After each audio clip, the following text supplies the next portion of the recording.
จำเลยทั้งรอบนอกได้ทั้งแนวมันจะ4 เมตรเลยแนวมาอยู่สุภาพมาบ่าอยู่รับไปดีโอเคได้ยังกินกับข้าวมานี่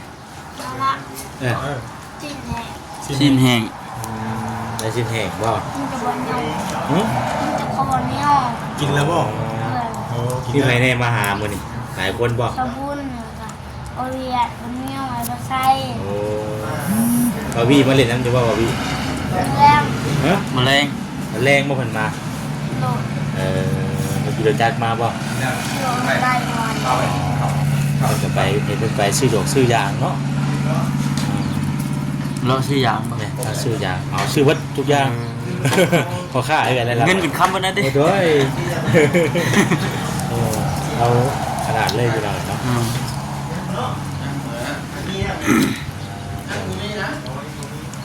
แต่คอยเห็นงานโตดีเนาะมาเถอะนะต้องการบ้านแม่อยู่เรื่อนนี่นะดีบ่ค่อยเห็นบ่ได้คอยเห็นเราก็ถือว่าตอนนี้ก็อยู่ใน 80%เนาะแม่โอเซนไม่เอากินมดกับเบิดบ่าวว่าคิดว่าสิยังน้อยนึงไม่กินเบิดบ่แต่ก็เบิดกระตุ้ย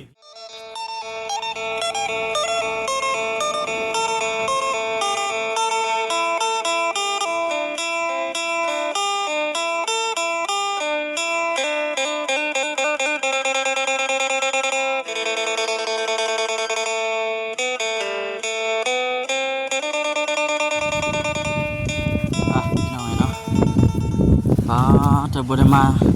3 มื้อ 4 มื้อนี่แหละพี่น้องเอ้ยเนาะมาจอบมาเยียบเบิ่งกันนะว่าซั่นพี่น้องเอ้ยมาบัดนี้ก็จนแล้วแล้วพี่น้องเอ้ยทักทายสบายดีเด้อพี่น้องเด้อเนาะทักทายสบายดี FC กันเบิดทุกคนได้เลยมิดสมอแท้ไปกับปู่ตัวคือกันแล้วคือมันสิออกบ้านนี้เด้ปึ๊บบ้านสบายดีเด้อสบายดีเถอะกำลังเนี่ยนี่นะนั่งบุกข้างในกำลังดำเนินการมือวันจันทร์เนาะวันจันทร์เมื่อวานนี้หยุดบ่พักผ่อนแขนเนี่ยพักเอาแห้งแน่พักนี้มันได้เงินแต่งานวัดเขาอ่ะแต่เครื่องจักรมันก็ยิ่งมีแล้วพักน้อยนึงเรื่องมีแห่งความรู้เลยเนาะจะนายแม่บอกว่าได้เวียกบ่ได้เวียกเว้ยได้เวียกบ่ได้เวียกดิไม่ยังบ่ได้เวียกเนาะได้เวียกครับบ่ได้เวียกงงอยู่เลยเนาะเอาไปเอาเองเด้อพี่น้องเด้อ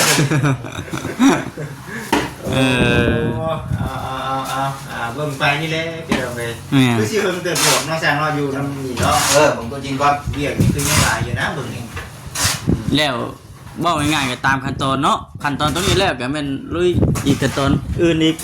ของนั่นกะที่พื้นด้วยเลยบ่ซะตัวไหนเบิ่งตรงนี้แล้วเหรอเนี่ยยังได้ตัวยังทั้งนิกยังซีบอกประเภทพื้นที่บ้านสิเร็วกว่าพอดีกับมันซ่าแน่ของนะครับมันซ่าคนเดียวนี่เนาะเนี่ยกันว่าเนี่ยเมียคอยปูนให้เมียบ่ได้มาบ่นี่มานอนพักผ่อนพักผ่อนสบายแต่วันพอ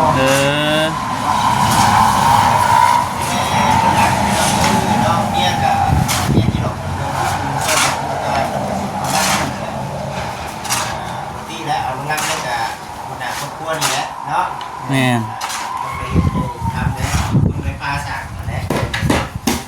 แต่คือว่าไปปลาสากผู้นำพาจริง7-8 โมงมาจะหยุดไปเราเป็นไงเป็นมิตรเนี่ยมันสุขภาพเราใครเด่นไปมาอะไรนั่นแหละนี่เป็นตาอุ้มได้ตะกี้เนาะโอ้ยพูดนึงค่อยคือว่าแล้วเรื่องเข่าเบาไพ่ประวันให้เราค่อยไปเรียกก่อนมันชมบึงกับทุกอย่างมันก็นอนมันก็เป็นตัวไปที่ทะเลนี่ข้อแค่ธรรมชาติอะไรอย่างนี้ได้ข้าวบุญไปบุญอะไรกินแม่นต้องหาแต่ให้เด็กได้เนาะกันออกกันในชื่อไม่ได้เลยเนาะนี่แกสั่งน้ำพ่อน้ำแม่ขึ้นมาเจาะตรงนี้เด้อเยี่ยมไปยามบ้างแน่ดิงานก่อนเนาะงานเพื่อสิได้เงินเพิ่นง่ายได้เยอะแล้วแต่เพิ่นกับไฟคนเพิ่นกับเจมุนคนไทยก่อนตรงนี้กินว่าเฮามีคำเนาะแต่ละมือต้องจับจ่ายว่าซั่นเนาะเหมือนแนวนึงก็แนวนึงเนาะมันน่ะมีแนวซื้อแนวจ่ายนะค่าพื้นค่าไฟในก็ปานนั้นแหละนั่นแหละพี่ว่าจะ มากกันเสียขึ้นเลย ยังมันจะไม่เราอยากได้เดี๋ยวนี้มันเครื่องติดสาธิตไปแล้วโทรมาหากันอยู่ใช้ก็ได้กินบ้างหมอกใหม่เห็นหนักมันไปแม่เอ็นเมียโทรมาเมื่อคืนนี่บอกมาใครใช้นอนอย่างเงี้ยเปิดกล้องดูอ่ะไอ้ยังไงเปิดไอ้เบิ่งนี่นอนในกล้องไม้นี่หมุนเรื่องการกล้องไม้นี่โอ้เราอ่ะ เล่ไปนี่ เล่ไป ผมแล้วยังล้มอยู่แล้ว ไม่ยากเลยสมมติเนาะสมมติยากนะ ยากเลย ติดตาจิตแต่สมม บ่ ติ คือตะกี้เด้เนาะ ตัวบ่ได้มาใช้ก็บ่ได้กายแต่แบตเบิด เม็ดมึด เนี่ยเขาจะยี่แบบมือชื่อเนาะ แอนโอ้ยยำยำนี่ก็ปู้ยากแล้วกูจะได้กินคือนี่ฮัลโหลอยู่ไซอยู่ในห้างเอาพวกกินมาให้เด้อมานี่เห็นแล้วเอามาให้กินกันเยอะ เนาะ บ้า อันนี้เนี่ยหูทิพย์ตาทิพย์ดีเนาะ ดีหลายอย่างดู โอ้ ทันสมัย โลกมันพัฒนาไปไกลเลยเด้อนาคตภายข้างหน้าจักเพิ่นสิเฮ็ดหยังแม่นหยังอีกบัด นี่แหละ เอาไป ซึ่งชำเข้าเนี่ยเขาบุกรุมสู่ไปก่อนเนาะ ก็ไปคิดว่าสิก้าวไกลผมคนจะลูกเต้าผมคนให้สิปึ๊กต่ออีก เนี่ยเนาะ ก้าวปึ๊กเพราะว่าเขามันมีตัวคุมหลายอย่างการนำใช้คือการเรื่องโทรศัพท์นี่ก็เป็นประโยชน์เรื่องของเป็นประโยชน์ก็มี ดินเนี่ยมันเป็นประโยชน์จะเป็นได้ เฮ้ยบาดเอ้ยสบายดี เอาบอกครับให้น้องเสื้อผ้าเนี่ย เอา โอเค ตะเสียงหัวมาหยังเนาะล่ะว่ะเพิ่นมาน่ะ ตัวแล้วคืนนี่ เป็นไร เจ้าเห็นได้ไหนจนแม่ไข่นอนเด็กป่ะ นอนเด้อ พ่อ อยากนอนอะไรตื่นหนึ่งมันยังอยากโกงอ่ะ เบิ่งหัวบ่ นอนบนโกง เออ น้องเสื้อผ้าแบบโทรตามช่างเลยเป็นบริ แอน แล้ว คุณพี่อีกได้3 คนทุกคน บ่ เด้งบ่ มีห้อง เด้งบ่เด้งสร้างให้มาบ่ เล่นอีก ให้สร้างมาไว้ โอ้ยจุกายพวกข้าแล้วว่ะ เออ ฮอนชายกับแรงคอนอีกเด้อเพื่ออะไรก่อยเห็นยากเลย เห็นว่าพอสาม มา อ่ะ ชิปล้อต้องมือละ100 รอบคุณก่อยเห็นใช่ได้บ่เป็นรอดน้อยบ่ ร้อนไหนจะบอก ว่าคอยสิตีแตะบันเห็นห่างเลยฮะเจ้าดึงเบี่ยน แม่ เอาใส่เลยเห็ดนั่นนี่ แม่แม่ เอา เดียวได้เนาะเดียว เงิ ก็ น ชวน เถิง กันได้ เดียวให้แจ๊กโอ้ยสบายเจ้าเนี่ยจะเห็ดอีก รถขี้โพอีกรถหุ้นอีก โอ้ย นั่นแหละวันมาเมื่อไหร่โทรตามช่างกันโทรสร้างมาสร้างพวกไอ้เบี้ย เดี๋ยวกูทันแล้วกูทันคอยแล้วป่ะ แน่ เดี๋ยวหน่อยชายเบิดคอยพรชายนี่กู ห้องก็ห้องแล้ว พรได้บิดป้าพรเล่นสกิปปุ๊บแล้วว่าเห็ดแบบพรชายบ่เห็ดลายจะย่อยขึ้นกล้วย ไอ้แม่เนาะอ้าวไปมาแล้วกันคุณ น่ากระจายตกได้เอาไหมกระจายบ่ตกน่ะเอาละไหมคุณมันเฮียได้ฮะ แดง โอ้มาทางกำลังโบกสิโบกว่าบ่ายนี่ แม่ปล่อยดีได้ไหม โอ้ย แล้วก็แล้วคุณเบิร์ดสอบหนึ่ง มายืนคุ้มสร้างอยู่บยิกกันได้มาเมื่อเดียวคุ้มสร้างเลย ฟังกันว่าปูนไงขึ้นหลังเด้อ โอ้ ไอ้เราอากาศกับบ่ฮ้อนปานใด แอนมาฟังลูก พอ น้ำ ดีพอดีเย็น ไม่เห็นเรียกม่วนบ่ คนแต่ง่ายเนาะ จับบ่จับบ่ได้เนาะ FC เพิ่นอยากเบิ่งเจ้าผมเพิ่นอยากเบิ่งข่อยเนาะไปถึงจับกล้องให้กันแบบนี้ดีได้ดีเลยเนาะชีมันจะวนต้องใส่ผ้า เนาะ อยู่ด้านมาเจ้า อันนี้มาซื้อขนมมาต้อนไปยังกินเด้อ เลยกินข้าวเลยกินมักแตงขาบ่3 โมงยังกิน 3 มื้อกิน จะมาทำกินเขาเลย กินแหละโอ้ยดีแล้ว จะมาแอบสร้างดิ จะมาแอบก่อน จะมาแอบสร้าง เราบอกอันหนึ่งเข้าเลยเอาขยันลุ่มๆเด้อเอาประสานกระเทิงบัดนี่ลองดู ไอ้สุดนี่เนาะของก้อนก้อนนี่นะเราจะกินหน่อยเนี่ยครับ มีไว้ ขึ้นไว้ดิ ดีแล้วเนี่ยเขากะบ่มีอย่างดิมีแต่ของฝากของต้อนเล็กๆน้อยๆนี่แหละ มือเนาะ นาะ นะบางทีเรียนเมื่อยก็ได้กิน แม่ ว่าจะพาน้อยเนาะจะพาใหญ่คือกันได้เนาะ แม่ไงก็ชื่อกันได้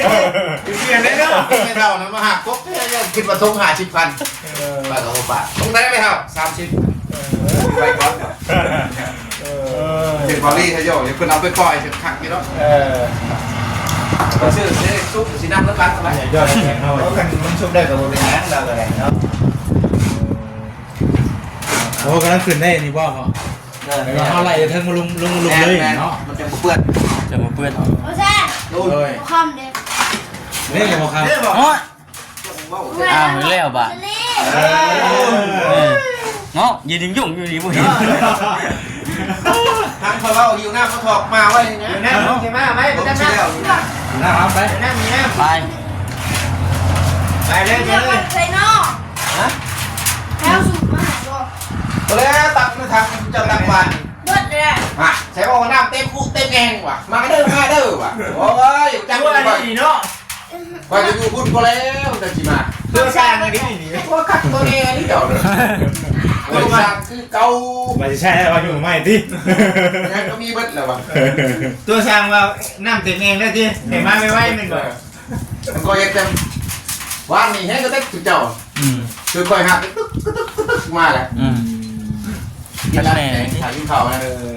กินให้หมดเลย กินหลายว่ะ กินอีกแล้ว ไม่ได้ละ เพื่อโบเนี่ยอะไรกันถือว่าสมควรเติบด้วยเนาะวะ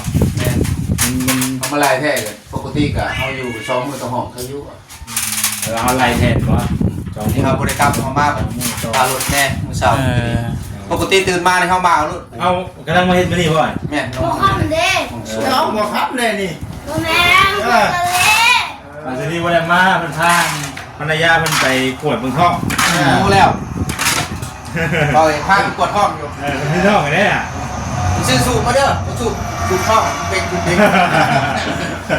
โอ้มือสุกได้ เบ่งเลยดิ แน่เลยให้น้ำนะไปเอาน้ำไป ไปอยู่หน้าไป ไป ได้ลูกน้ำในถัง อยู่ได้อยู่บ้าง อยู่ได้อยู่ป่ะ เด็ก อะไรนะ เพิ่งขึ้นนะ มันบักกึ่นเลยดิให้น้ำเลยเอาแล้วแม่ครูเอาแล้วแม่ครูเจ้า เวลาห้องนะคุณเจ้านะ หรือว่าช่วงนี้ทางบัวซานเพิ่นกันหรือว่ามีเขามีเอามาน้ำบอกมาจาก เลย เห็นมาแล้วในคลิปเนาะ ได้ก่อนอาจารย์ได้ยิงข่าวดีกันเลย โอ้ สบายดีสบายดีเพื่อนได้ไหม ซื้อไม่ให้ เจอหน้าไหนเนาะ อย่าได้น้ำซื้อบอกแล้วเช้าจะสูบ ใช่ ดูหมองตั้งเสาไว้เนาะ แม่นทางเข่าอะไรเห็นครับ เขายังไม่ซื้อเงินเด้อ เชิญกับทางแดนดงยางแม่มาบนทางไม้หลายๆนั่นแหละ ตรงข้ามกันนะว่าเนาะตรงข้ามทางแวะดงยาง มะนาวพันธุ์มะนาวกับดังไฟเห็นดอกพื้นให้เขาไม้นั่นแหละดังไว้ปีง พออะไรเนาะแต่ถึงว่าคุ้มตัวนี้ก็ บริเวณบ่ภาษา เปลี่ยนดี เอาเนี่ย เพื่อนว่านะ เรียบร้อย จะสีใช้มันยังเปียกเลยเนี่ย หน่อยหนึงหน่อยหนึง หนึ่ง ประมาณ บริจาคเจ้าบริษัทนี่ แห้งแห้งแห้งบาดนี้ปั่นเลย ใส่กี่ข้าวบูชาถูกไหมบอกไปดิสามีน่าให้ได้เดียวเลย รู้จัก เครื่องเนาะ เดือนเดือนชาติ น้ำจิ้ม มันหมอกเลย ทะเล สบายดี จะได้เรื่องงามเนี่ยแต่เรื่องงามแท้เนาะ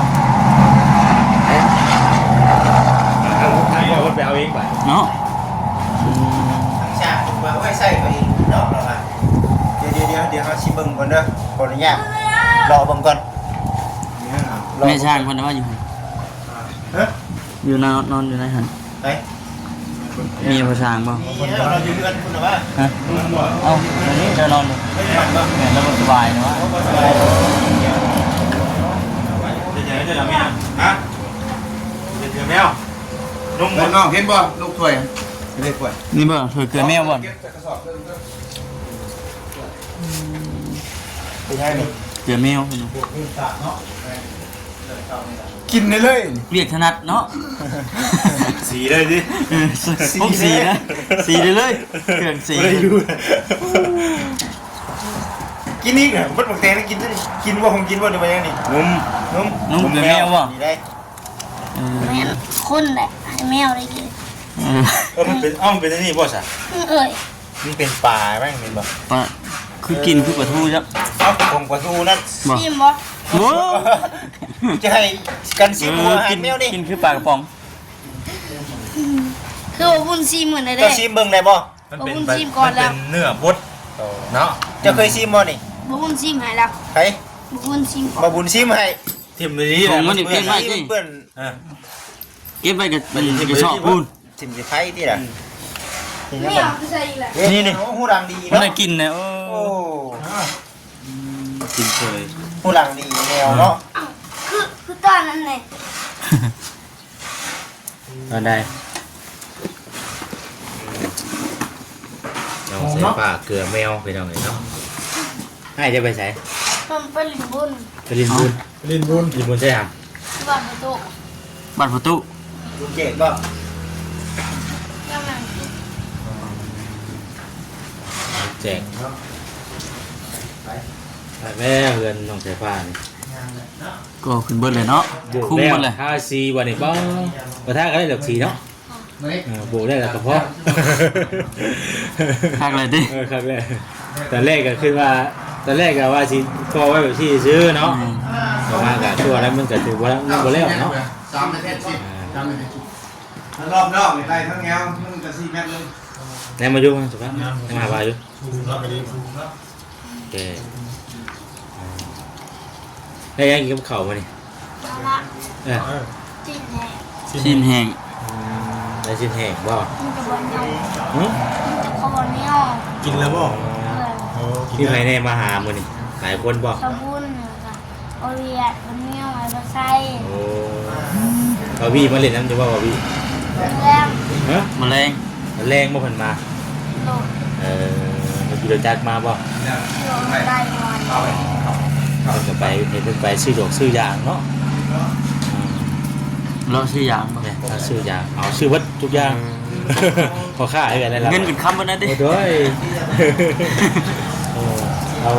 ขนาดเลยพี่น้องเนาะ อืม นี่ได้คอยเห็นงานตัวผม วีน้องมาเถอะนะจะต้องการป้า แม่น อยู่เพื่อนนี่นะ วีบ่ค่อยเห็นปานใด คอยเห็นน้อง เอาก็ถือว่า เบิดกับ ต เบิ อน ด นี้ก็อยู่ใน 80%เนาะ แม่น บอแซนไม่เอากินเบิดกับเบิด บ่าวว่าคิดว่าสิยังน้อยหนึงไม่กินไม่พอแต่ก็ เบิด มันก็ตุ้ยพี่อะเด้หัวอาหารบ่าวซื้อมาให้ เข้า เพิ่ เป็น น โซน หัวอาหารบ่าวซื้อมาให้เพิ่นแล้วบ่ ยัง นั่นอยู่